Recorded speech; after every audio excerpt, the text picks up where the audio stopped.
Here is something that does not make sense at first. If you order a brand new Randall today, straight from the shop in Orlando, Florida, you will not be holding it this year. You will not be holding it next year. As of this recording, the company's own website tells you the delivery time is 7 years, and that orders coming in now are being scheduled for the year 2031. And yet, out on the collector market there are Randalls that are 40 years old, 60 years old, 80 years old, scratched, carried, some of them sharpened by a man who is no longer with us. And those knives can be worth considerably more than a new one. So what exactly are people paying for? Because it is not simply the steel. You can get the steel, you just have to wait. I think there are 4 things being bought, and only one of them is the knife. The weight, the era, the configuration, and the provenance. And that last one is where 2 Randalls that look nearly identical can suddenly stop being worth anything close to the same amount. Stay with me on this one, because there is a distinction buried in here that a lot of careful, sensible people have never made. And it can cost a family real money. Let us start with the weight, because the weight is the part almost nobody explains correctly. Randall does not run out of knives. Randall runs out of years. The company's own frequently asked questions page says it plainly. They do not keep knives in stock. Demand is great enough on every model that they normally carry many years of pre-orders. There is an order limit of 1 knife per household every 3 months. There is a limit of 5 chargeable extra features per knife, and the reason given for those limits is the length of the pre-order book itself. Now here is the piece that makes a secondary market inevitable. Randall takes a $50 deposit, and that deposit locks in today's catalog price for a knife that arrives years from now. Think about what that does. In an ordinary business, when demand runs far past supply, the price climbs until the line gets shorter. Randall has chosen not to do that. In an interview published by Fortune in 2025, Jason Randall, the founder's grandson and the current head of the company, said he cannot ever see raising prices just because he could, because it would drive people away. That is an admirable way to run a shop. It is also, whether anyone intended it or not, the exact reason the used market exists. Because when the maker refuses to let price do the sorting has to happen somewhere else. And it happens out here, among us, at the dealers, the estate sales, the auctions, the club tables. So when a man pays a premium for a Randall that already exists, part of what he is buying is not steel at all. He is buying 7 years of his own life back. That is the first layer, and notice something. It applies even to current production models. A knife made last year, sitting in a case today, has one thing the factory literally cannot sell you. It exists now. Now let me put a break on this before it runs away from us. Because the wrong lesson to take from what I just told you is, old Randall equals expensive Randall. That is not true, and believing it has cost people money in both directions. A Randall that has been used normally is not automatically worth more than a new one. A great many of them are simply good knives that did good work for a long time. It helps to keep 2 ideas apart in your head. There is utility value. That is the knife as a tool, what it will still do for you in the field. And there is collector value. That is the knife as an artifact, what it can still prove about where it has been. Utility value goes down with use. That is just physics. Collector value follows an entirely different set of rules. It is built from model, era, configuration, original components, condition, and provenance. An old Model 1 with no known history is an old Model 1. That same knife, from the same period, sitting beside its original sheath, an order letter, a photograph, a name, and a clear chain of ownership, is not the same object at all. It is a document that happens to be made of steel. Second layer, the era.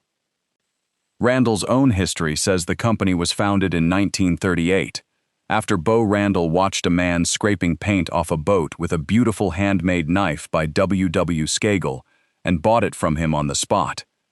And here is a small thing worth noticing right at the start.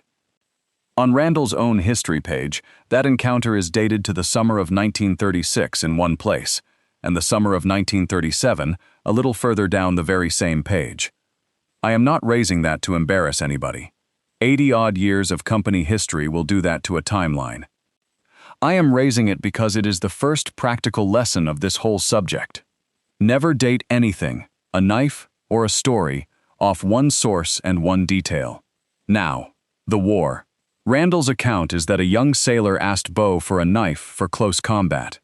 His friends saw it and ordered. Their friends ordered. Servicemen wrote in with envelopes addressed to nothing more than Knife Man, Orlando, Florida. The Model 1 all-purpose fighter, the Model 2 fighting stiletto, and a modified Model 3 all came out of that stretch of years. But demand ran past that little shop badly. And this is where you get one of the strangest artifacts in all of American knife collecting. Some wartime Randalls were not made in Orlando at all. They were subcontracted to Massachusetts, and they are marked on the blade Randall made, SPFLD, Mass. Collectors call them Springfield Randalls. Research by collectors, leaning on Bob Gaddis's authorized history of the company, points to a man named W.F. Larson arranging production through the Northampton Cutlery Company, working from a pattern knife that Bo Randall mailed to him in 1943. The figure usually given is roughly 1,200 knives, based on royalty payments Randall received through the middle of 1945. And collectors say quite openly that the story goes thin in places, and that quality varies noticeably between the earlier and the later examples. So think about what that means if you are holding one. A blade marked Springfield, Massachusetts is not a fake Randall. It may be one of the scarcest legitimate Randalls there is, and a man who does not know that stamp exists could very easily decide it is wrong and sell it for a song. There is a second version of the same lesson from the other end of the century. From the 1950s onward, Randall used forged blades from Solingen, Germany on certain models, and those Solingen-marked knives became a familiar sight through the Vietnam years on models like the 14, the 15, and the 18. Same idea. A mark that surprises you is not automatically a problem. Sometimes the mark that surprises you is the whole point. But now we come to the part that I think matters more than anything else I will say today. Randall's history says that in the early 1960s, NASA approached Bo Randall for a survival knife for the astronauts, and that the Model 17 Astro came out of that work. That is a wonderful piece of American history. It is also the single most misunderstood sentence in Randall collecting, because here is what the Smithsonian actually holds. The National Air and Space Museum has a Randall survival knife in its collection. Read the museum's own record carefully, and it tells you something remarkable. That knife is described as a duplicate. It was given to the Smithsonian by W.D. Randall, Jr. And the original? The knife that was actually aboard Alan Shepard's Freedom 7 on the 5th of May, 1961, the first American flight into space. It was lost. When the hatch was jettisoned after splashdown in the Atlantic, the knife went with it. It is gone. Sit with that for a moment. The most famous Randall in the world does not exist anymore. The museum has its twin. So when somebody tells you a Model 17 is an astronaut knife, ask one question. Do you mean the model has a documented association with the space program? Or do you mean this specific object went somewhere? Those are two completely different claims. And only one of them is provenance. The same trap sits behind almost every conversation about old military knives. Vietnam era is not Vietnam carried. Wartime production is not wartime service. 1943 is a date. It is not a biography. And I want to be fair here, because this is not a matter of collectors being careless. It is genuinely hard. When Gus Grissom's Liberty Bell 7 was raised from the floor of the Atlantic in 1999, 38 years after it sank, a survival knife came up among the artifacts. There are experienced Randall researchers who have publicly questioned in print whether a knife displayed elsewhere as Grissom's flown knife is in fact the flown one, or a second knife that he simply owned? That is what an honest provenance question sounds like. Not a scandal, just a careful person saying, the evidence does not close. So let me hand you the latter. 4 rungs. This is the most useful thing I have to give you today. Rung 1. The family story. Grandpa carried this in Vietnam. That matters enormously to your family. To a buyer, it is a starting point and nothing more. Rung 2. Circumstantial support. The knife is period correct. The model fits. The sheath fits. And Grandpa really did serve in Vietnam, and you can show his record. Everything is consistent. But nothing yet ties this particular knife to that particular man. Rung 3. Documented provenance. Now you have something that binds the object to the person. An original order letter or receipt with a name on it. A period photograph showing the knife with him. An inscription that can be checked. Military paperwork that traveled alongside it. Dated correspondence. A written chain of ownership. Rung 4. Direct historic provenance.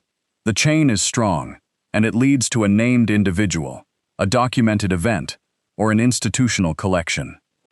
Here is the sentence I would ask you to carry out of this video. The story is not the provenance.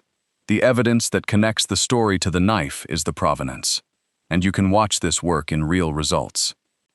That extraordinary engraved Randall Model 12 from the Continent series, with carving and engraving by Tom Leshorn, sold at Rock Island Auction in May of 2025 for $44,063. And it did not arrive alone. The lot description notes a verification certificate from a former Randall shopman, setting out when the knife was made and when the engraving was done. Now hear me clearly, because this is exactly the sort of number that gets misused. That was an exceptional, one-of-a-kind, decorated collector piece.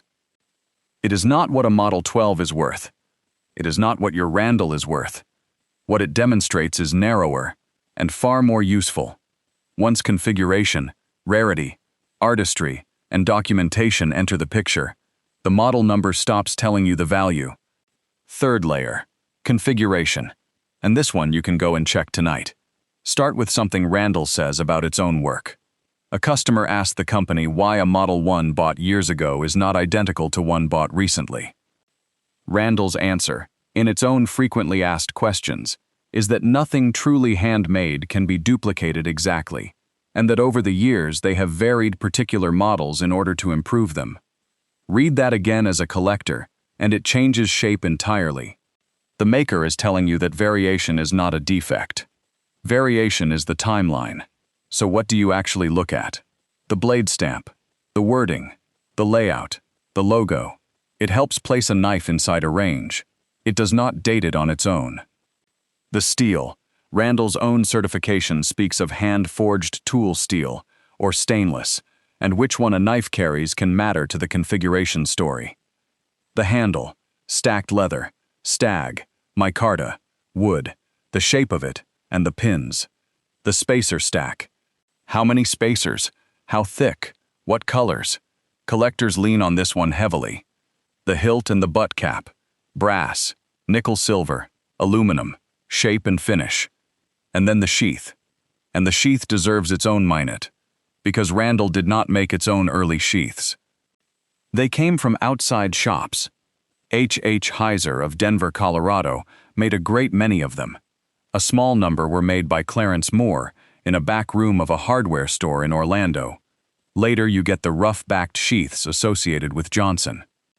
Field and Stream, profiling 2 well-known Randall dealers, reported that one of them has identified 9 different sheath makers who worked with Randall over the years.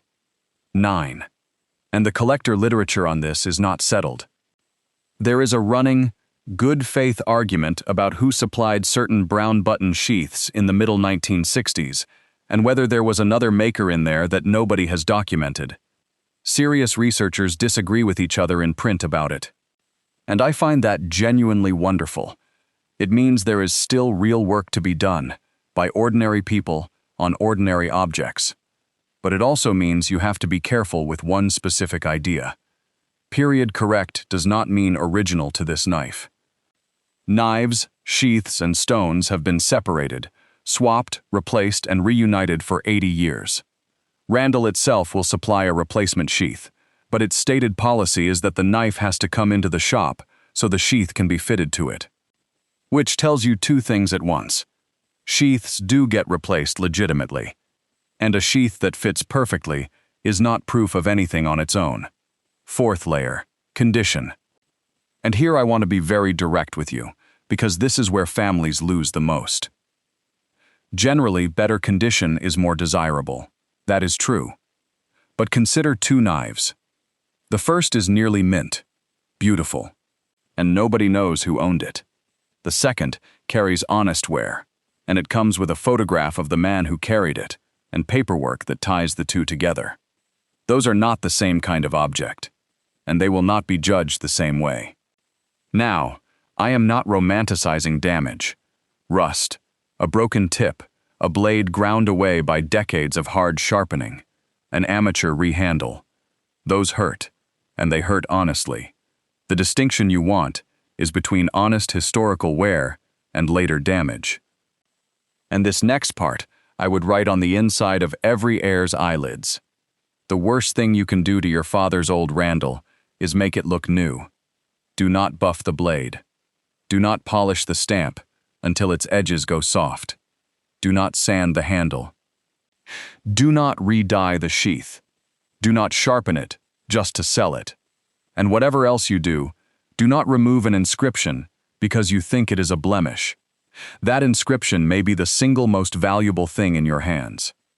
Randall's own policy backs this up in a way people rarely stop to think about. The company states that it does not work on knives that have been altered, and that altered knives are not covered by its certification and guarantee. It also states that it is not responsible for secondary work added to a knife after the original purchase. So a well-meaning afternoon with a buffing wheel can take a knife outside the maker's own guarantee and erase its history at the same time. Document first. Always. So let us say it has happened. You have opened a drawer, or a footlocker, or a tackle box, and there it is. Here is what to do, in order, before you do anything else. 1. Do not clean it. Not with oil, not with a rag, not with anything. Not yet. 2. Photograph it exactly as found, before it moves. 3. Photograph both sides of the blade stamp, close, and in good light. 4. Photograph the handle, the spacers, the hilt, and the butt cap. 5. Photograph the sheath, front and back, the snaps, any markings, the stitching, the stone pocket, and the stone itself if it is still in there. 6. Gather everything that was near it. The box, any receipt, letters, photographs, discharge papers, anything at all with a date or a name on it. 7. Write the family story down today, while you still have whoever remembers it, who owned it, where they got it, roughly when, where they served, and who told you. 8. When you look at value, look at what things actually sold for, not at what people are asking. An asking price is an opinion. A sold price is evidence. And the most important rule of all, do not separate them. Do not sell the knife on its own, because the sheath looks tired. Do not throw out a plain envelope, because it does not look like much. That envelope may be the only thing left on earth that connects a name to a blade. If you want a second opinion, there are Randall collector organizations that offer authentication and appraisal. There is Bob Gaddis's authorized history of the company, and the shop in Orlando still runs a museum of its own. Walk in with photographs and paperwork already in hand, and you will get a far better answer than you would with a knife in a sock. So back to where we started. A new Randall gives you a Randall, and it is a wonderful thing, and it is worth the wait. But the right old one gives you something else. It gives you the years you do not have to wait. It gives you a production era that cannot be run again. It gives you a configuration that may not have left that shop in decades. And sometimes, it gives you a documented piece of somebody's life. So the question was never really why a used Randall can cost more than a new one. The question is, what comes with that used Randall that can never be ordered again? Go find the sheath. Find the stone. Find the shoebox of photographs in the back of the closet. The knife is the easy part. Thank you for sitting with me. If this was useful, the free checklist waiting for you below covers everything we talked about, and a fair bit we did not have the time to reach.